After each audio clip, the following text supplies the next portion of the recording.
Hayabusa para ma-accelerate yung kanilang mid-game para magkaroon ng farm yung Hayabusa to threaten the Granger. And now, TFH is looking to close off the series with a 2-0 sweep. Papayag nga ba dito ang Twisted Minds as they create their own path for a plot twist para ma-extend sa game number 3. Isa pang pwedeng move ng side ng Twisted Minds is to really try and assassinate Oheb dun sa Goldane. Give up nila yung mga possible turtles because you know it's a Fredrin. Ang hirap gumalaw dyan if you're a Hayabusa. Pwede. Together with the Matilda, ang daming space na pwede ibigay kay Oheb kung sasama't lalaban sila dun sa mga team fight. Yeah, it's either mid or gold. Honestly, yung Hayabusa medyo nag-e-enjoy sa mga nakikita niya sa mid. Yung Zushin tsaka Matilda, those two heroes he can actually shut down. Even if sabihin natin may shield, may quick regen, enough naman yung damage output nila kasi may cross control si Kaloy, even siya, may damage yung Kimi, may damage yung Hayabusa. Agad invade Okay, ngayon nararamdaman natin yung damage. there you go. Bumalik pa sa There you everything. go. And that's how you make a move. Kung sakali man nahirap kayo, magandang klase na trade-off or duo ng TLPH. Kumbaga kung hindi mo pa kayang patayan right now, bigyan mo lang ng threat. Yeah, tapos yung retry ni Carteezy onto the green. Wala namang punish na mangyayari. Ganda nung ganda nung ginawa ni Carla. Hindi niya pinilit yung orange kasi alam niya, may nag-report. Sabi ni Sanford, papunta yung Uranus. So nakipagsunduan siya sa green. Para pag niretry niya yung green, kailangan na bumalik ng Uranus, libre yung orange. That nakita natin kung paano yung nagiging adjustment inside the game, di ba? And that's how you improvise kung ikaw ang TLPH. Ngayon, for Twisted Minds, doon yung mas improved version ng rotation lang compared to earlier na kung saan masyado tayong focus onto the mid part na hindi natin nakikita yung mga side lanes. Another XP gank ang gustong gawin ni Carlito kasama si Sanford. Si Lanzo mismo ang inuuna nila. This is the same rotation they had during game 1. Di pa niya nakuha yung Canon XP. Pero- Di ata magle-level 4 yung Uranus. Kanina kasi ang Pumersuga daw, si Lanzo sumainit sa mata rin. Kita ng TLPH tong rotation nga ng Uranus. And now, as the turtle will respond in a few, nakikita natin yung reactions here. Wala pang level 4 si Kaloy. Yeah. Sarado na yung mid lane option dito ng Twisted Minds. Nandito na kompleto yung numbers ng TLPH just because of one rotation ni Carteezy moment sa XP lane. Ngayon si Kaloy yung sumasaro ng lahat. Medyo binuhat sa Retry, kabalik. retry. Retry na lang, pero si Carteezy pa rin ang makakakuha ng turtle ngayon. Si Sanford at si Sanji hinahabol si Kaloy. Si Lanzo nga lang biglang lumiko ang mga members ng TLPH nung nakitang may mas malapit na target pero mukhang itutuloy ang invasion. May retry. Hindi, walang retry si Carteezy. Pero may Appraiser appraiser slot na pwedeng gamitin. Ganun na rin kasi yon. Alam mo yung masama doon? Binabarlisyon yung Fredrin. Si Carl, nasa isip niya, sige pre, palakihin mo yung white bar. Diba? Palakihin mo yung white bar, i-appraises ko to. And nakita natin kung paano ang TLPH na mabilis mag-convert, objective, knockout, and then that's it. Close off yung doors para sa Twisted Minds. Yeah, yung dalawang moves na yun, actually sobrang, na-calculate na matindi ng TLPH. Even yung turtle, nakita mo yung pag-shadow ni MP Daking, What? hindi tinira ni Carl yung turtle. Wala rin takot nga si JP na gumanon nung nag-shadow si MP the King. Okay, sagling igil. Yeah. Usually, baliktad na yung Matilda tapos sa Hayabusa yan eh. Pero hindi siya natatakot. Sinalo niya ng buo. Sige, ultiam ako. Kasi pag inultiam mo yung Matilda, wala nang threat to sa Granger. And sobrang libre na magiging buhay lalo doon ni Carteezy. And now for TLPH, nawala yung chip pero nandun pa rin yung capability na strength nila yung group. Pag nag-group up sila with the Matilda, may exit pa nga sila na plan kung sakali. And now, as I mentioned, ang bilis ngayon ng galaw nila sa mapa. Alam mo, nare-remind si Coach Boncha pag tinitignan niya yung lineup ng TLPH na nanonood siya sa screen niya ngayon. Lineup ko to Ganito yung blacklist. Wala pang Zushin nun, pero ganito yung blacklist dati. Yung mga Matilda na ganyan na. Looks familiar. Ay hindi, kanina kasi naka-chip si Daddy JP, ano yun eh, padala ng mga player. Ngayon kasi hatid sundo na eh. Ganyan talaga mga daddy. Tama. Diba, nakikita natin yung dedication na protektahan ng Shoutout kay kanyang Burrito. Pero shoutout kay Burrito, napakasipag. Pero mukhang dito sipag din naman na maghanap ni MP Daking ng entrance. Kaso, Jushin yan eh.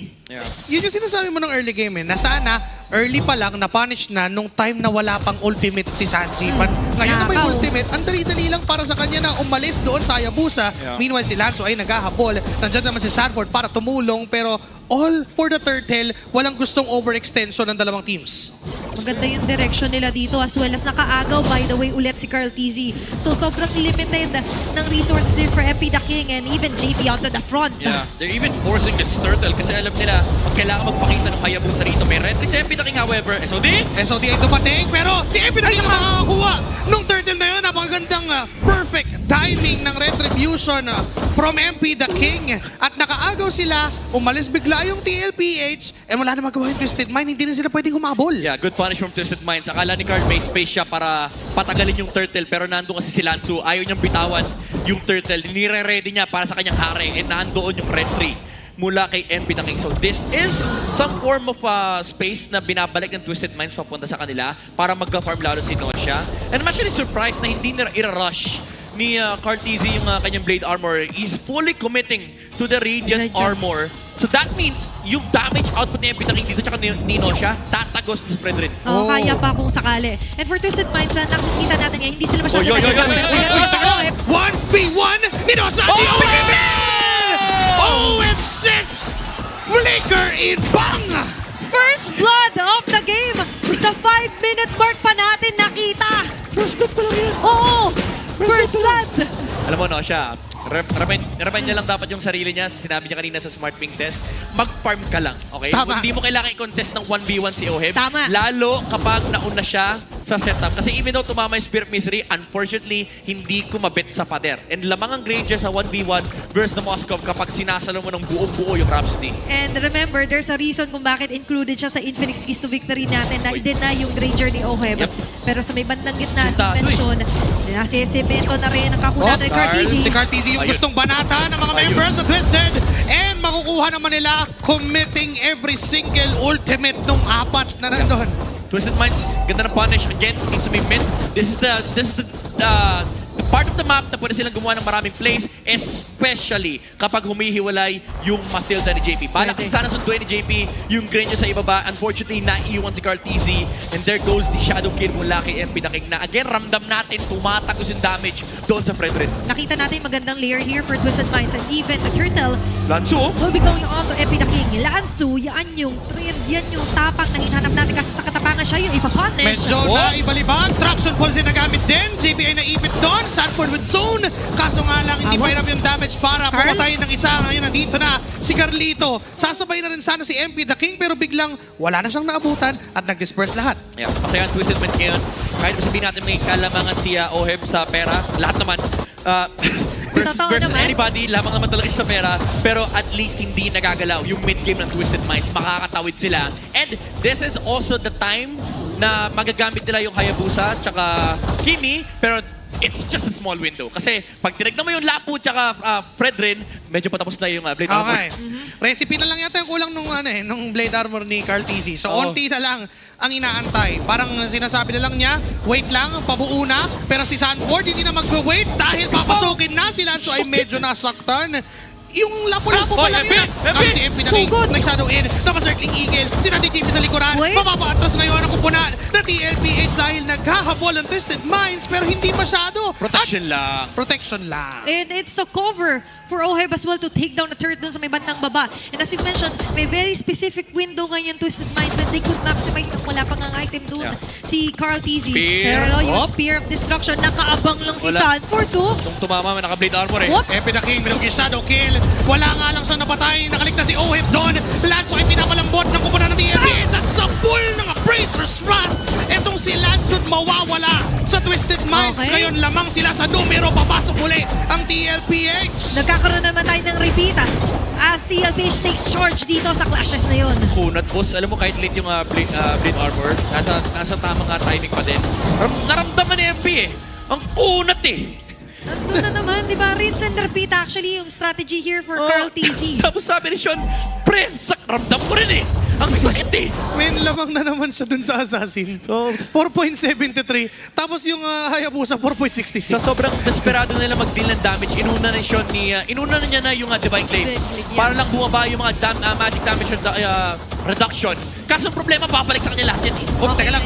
SOD. SOD ay pumasok doon. Si Nosha and si Carteezy pa Sanji. rin ang makakakuha. Ngayon si Sanji ang mawawala in return. Pero may SOG na walang tumama at walang Nosha, tinama. Nosha. Pero si Nosha ay tumutuloy sa mag-create kay Carteezy. Alright! Pero nasaktan siya nung hinampas. Bigla ng Fredrin. Kaso nga lang si Lanzo ay naiwan na rin. Double kill for Oheb. At biglang tatlo yung nawala sa Twisted. The baby cakes is well protected by Daddy JP as well. What a play for TLPH. The shields, the dashes, and the brain as well. Kanina pa buo yung stacks, yung crystallized energy ni Carteezy. Pagka-dash ni Nosha, may Appraiser's Rush na nakabang. Round 2, one hit lang yung Moscow. Nanggigigil na siya. Kanino na lang to? Kanino na lang to? Tinatanong kanino na lang? Tapos nakita niya si Nosha, sige sa'yo na lang. Diba? And right now, Dominant size na naman. Galit. Alam mo, si Carteezy, sabi niya, galit ako sa Moscow. Ngayon, yung si Kaloy naman biglang nawala ng in-numero ng Skypiercer ng side ni Owen. Oh, Ngayon si Carl. Carteezy medyo naipit pero makakadash away. Appraiser shot na naman pero wala namang tinamaan kaya makaka-atras ng Twisted. okay ngayon. Medyo makakahinga naman sila pero hindi yata nakakahinga kasi may lord pa rin sila kailangan. Ito na, may inabutan si Sanford. Nagpapala! Pumasok bigla dun sa loob. Talagang pinakamatapang ang pangalan ng Sanford. Ngayon si Sean ay naipit. Mali yan! Hindi niya base yan! Wrong way! Papatras at mapapatay pa rin siya ni Sanford. Now goes Lanzo na may ipit sa gitna ng laban. Si Carlito ay nakaharap pa rin sa lavish output ni hindi na mapigilan. That's it. Unstoppable for That's Owen. probably it. Ngayon isang pinapatumba ng side ng TLPA. That's it. Triple kill for Owen. Pwede pang kumisa, pwede pang i-maniac. Wala silang minion sa loob. Pasok pa lang. Makakadepensa baka kaya ilang segundo bago mabuhay pero hindi na yata dahil tutuloy-tuloy ang stampede ng Liquid. Gusto pang patayin at ayaw pang tapusin. Pero sabi nila kami pa rin. DLPH sweeps off the undefeated Twisted.